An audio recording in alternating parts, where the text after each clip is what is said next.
Organisers request చేసి mic తీసుకోవడం జరిగింది. తొందరగా వెళ్తున్నందుకు నన్ను క్షమించాలని చెప్పి కోరుకుంటూ, మరి ఈరోజు ఐక్యతే బలం అధికారమే లక్ష్యం అనేటువంటి నినాదంతో బీసీ వనభోజనాలు తీసుకుని ఇక్కడ కార్యక్రమాన్ని ఏర్పాటు చేయడం చాలా సంతోషకరమైన విషయం. ఈ కార్యక్రమాన్ని నిర్వహిస్తున్నటువంటి నిర్వాహకులందరికీ కూడా పేరు పేరున నా యొక్క నమస్కారం.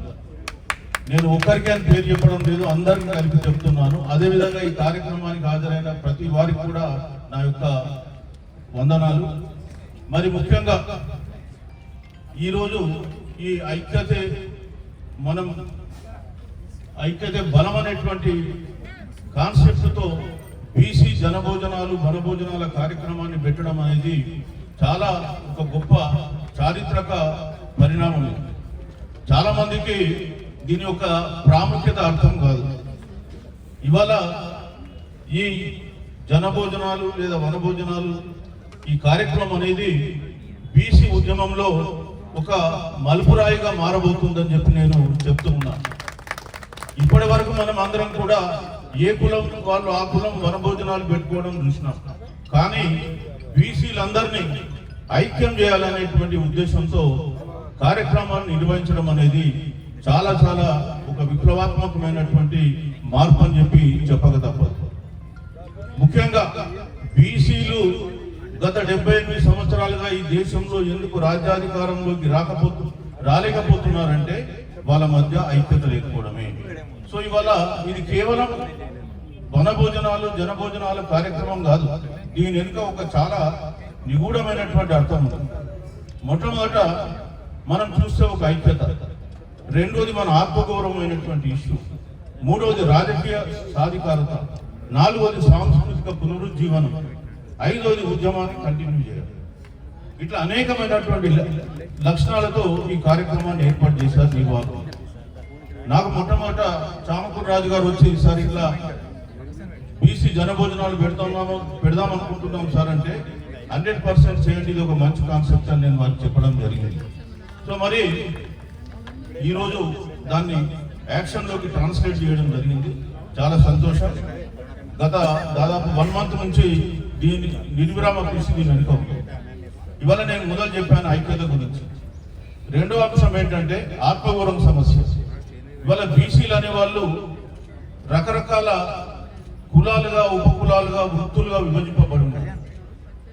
కొందరికేమో దాదాపు అడుక్కునేటువంటి జీవనం నుంచి కోటీశ్వర్ల దాకా కూడా కులాలు ఉన్నాయి, వ్యక్తులు ఉన్నారు. ఇవాళ ఒక కులం ఎక్కువ, ఒక కులం తక్కువ అనేటువంటి భావన కూడా బీసీలలో ఉంది. సో ఆ భావన పోవాలి, అందరం ఒకటే అనేటువంటి ఒక భావన రావాలి అనేటువంటి ఉద్దేశంతో ఇవాళ ఈ వనభోజనాల కార్యక్రమం ఏర్పాటు చేయడం జరిగింది. ముఖ్యంగా బీసీలలో ఉన్నటువంటి ఈ వ్యత్యాసాలు, తారతమ్యాలు పోయి మనం అందరం కూడా ఒకటే కులం అనే భావన రావడం కొరకే ఇవాళ ఈ వనభోజనాల కార్యక్రమం ఏర్పాటు చేస్తున్నారు.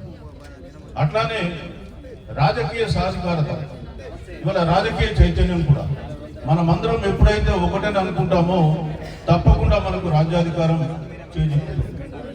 అది లేదు కాబట్టి ఇవాళ మనం వేరే వారికి రాజ్యాన్ని అప్పగించి వాళ్ళ దగ్గర బానిసలుగా బతకాల్సిన పరిస్థితి ఏర్పడింది. అట్లనే సాంస్కృతిక పునరుజ్జీవనం. ఇవాళ బీసీ కులాలన్నీ కూడా ప్రతి కులానికి ఒక ప్రత్యేకమైన సంస్కృతి ఉంది. సో మరి ఈ బీసీలందరికీ కూడా కలిపి వాళ్ళ సాంస్కృతిక పునరుజ్జీవనం జరగాలంటే ఇట్లాంటి వనభోజనాలు చాలా అవసరం. మరి ఇవాళ బీసీల సాంస్కృతిక చైతన్యానికి, పునరుజ్జీవనానికి ఇట్లాంటి భోజనాలు చాలా అవసరం. ఎంతైతే తెలంగాణ ఉద్యమంలో ఒక బతుకమ్మ పండగ మహిళలు ఎట్లయితే ర్యాలీ చేయించిందో, ఇవాళ రాబోయే కాలంలో ఈ బీసీ వనభోజనాలు కూడా బీసీలను ఆ విధంగా ర్యాలీ చేయడానికి ఉపయోగపడుతుందని చెప్పక తప్ప. అట్లనే ఉద్యమం, ఇవాళ తెలంగాణలో బీసీ ఉద్యమం కొనసాగుతూ ఉంది. మరి ఉద్యమం కొనసాగాలంటే మనం ఉద్యమాన్ని అనేకమైనటువంటి వినూత్న రూపాల్లో ముందుకు తీసుకెళ్ళాలి. తెలంగాణలో మొట్టమొదట మనకు తెలంగాణ ఉద్యమం నడిచినప్పుడు కూడా రోడ్డు పైన వంట వార్పు కార్యక్రమాలు ఇట్లా కొత్త రకమైనటువంటి కాన్సెప్ట్ తో వచ్చింది. ఇవాళ ఈ బీసీ జనభోజనాలు కూడా రేపు బీసీ ఉద్యమానికి ఒక కొత్త కాన్సెప్ట్ తో వచ్చినటువంటి ప్రక్రియ. అందుకే దీనికి అనేకమైన విశిష్టతలు ఉన్నాయి కాబట్టి ఇది ఒక చారిత్రక కార్యక్రమం. రేపు రాబోయే కాలంలో బీసీ ఉద్యమాన్ని మరుతిప్పే కార్యక్రమం అని చెప్తూ ఉన్నాను. ఇకపోతే ఇవాళ తెలంగాణలో అనేకమైనటువంటి ఉద్యమాలు జరిగినాయి. ఏ ఉద్యమం కూడా బీసీల కొరకు జరిగిన ఉద్యమం కాదు. అన్ని ఉద్యమాలు కూడా ఆధిపత్య కులాల కొరకు జరిగినాయి, ఆధిపత్య కులాల నాయకత్వంలో జరిగినటువంటి ఉద్యమాలు. అందుకే రాజ్యాధికారం తిరిగి వాళ్ళకి వెళ్ళడం జరిగింది. కానీ తెలంగాణలో ఇప్పుడు జరుగుతున్న ఉద్యమం నిజమైన ఉద్యమం. ఇది బీసీల కొరకు జరుగుతున్నటువంటి ఉద్యమం. బీసీ ప్రజలు ఇది అర్థం చేసుకోవాలి. ఇవాళ పాలకులు 42% ఇస్తామని చెప్పి మోసం చేసి ఎన్నికలకు పోయినా రేపు రాబోయే కాలంలో ఎన్నికలకు మళ్ళీ వెళ్తారు.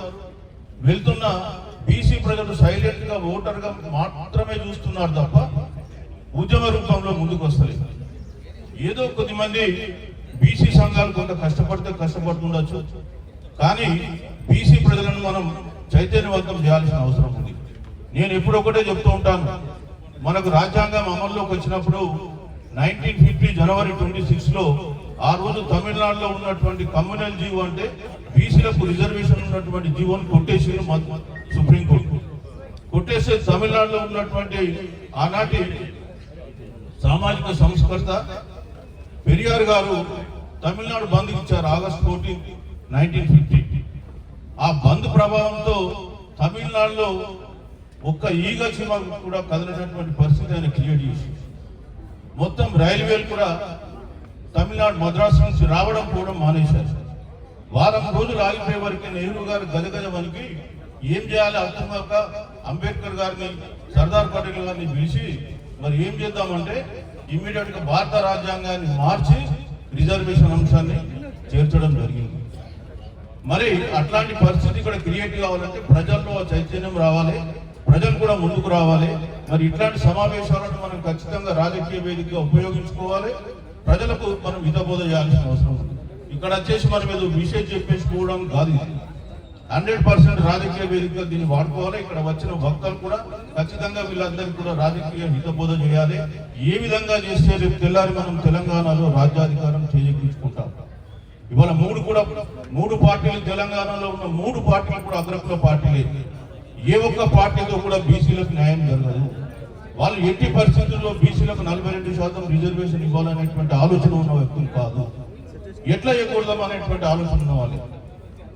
కాబట్టి బీసీలు సమైక్యం అయితే తప్ప ఇది సాధ్యం కాదు. సమైక్యత మనం నిరూపించాలంటే ఇట్లాంటి సమావేశాలు చాలా అవసరం. మరి రేపు రాబోయే కాలంలో ఏ తెలంగాణకైతే మనం పోరాడి వందల మంది ప్రాణాలు అర్పించారో ఆ తెలంగాణలో అది దొరల తెలంగాణ కాదు, అది సామాజిక తెలంగాణ అని చెప్పి నిరూపించుకోవడానికి బీసీల రాజ్యాధికారం రావడం కొరకు మనం అందరం కూడా ఖచ్చితంగా ఒక్కటై పోరాటం చేయాల్సిన అవసరం ఉంది.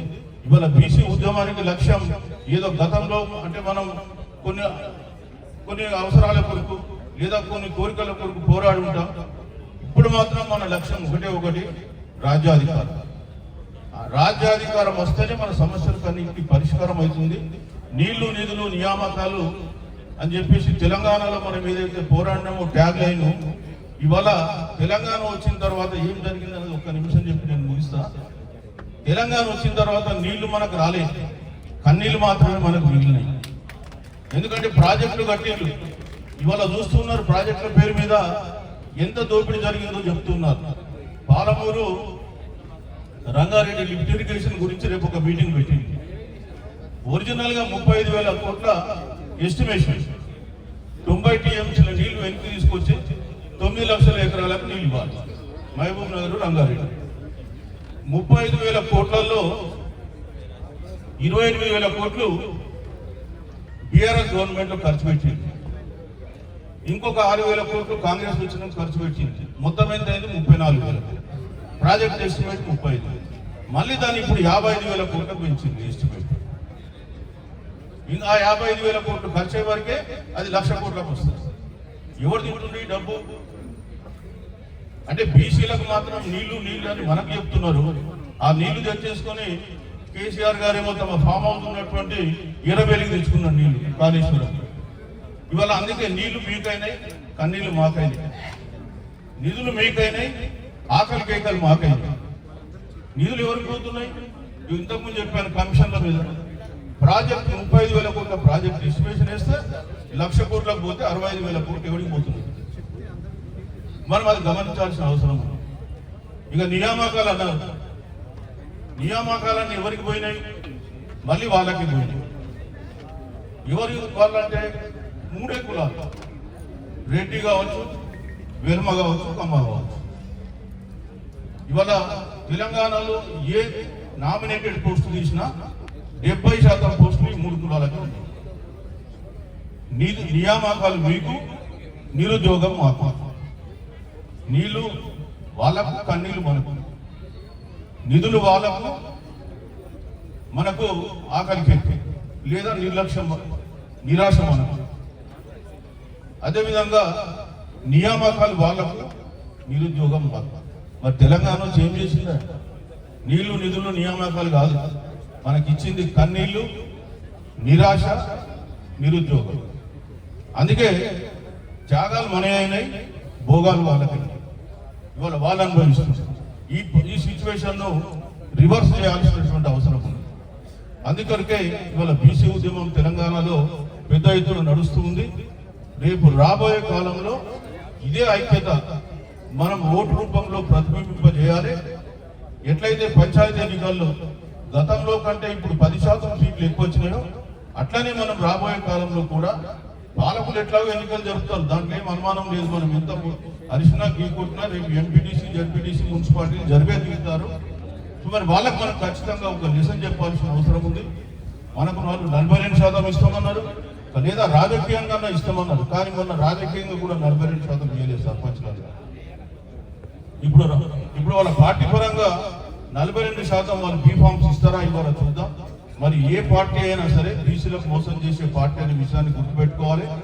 మరి ఇట్లాంటి సమావేశాలు ఏర్పరచుకొని మనలో ఐక్యత కానీ, ఆత్మగౌరవం కానీ, రాజకీయ చైతన్యం కానీ, సాంస్కృతిక చైతన్యాన్ని మనం డెవలప్ చేసుకుని ముందుకు పోయి రాజ్యాధికారం సాధించుకుందాం. మరి ఆ దిశలో అందరం కలిసి ప్రయాణం చేద్దామని తెలియజేసుకుంటూ నాకు ఈ అవకాశం ఇచ్చిన ఆర్గనైజర్కు ప్రత్యేకంగా అభినందనలు తెలియజేస్తూ సెలవు తీసుకుంటున్నాను. Thank you.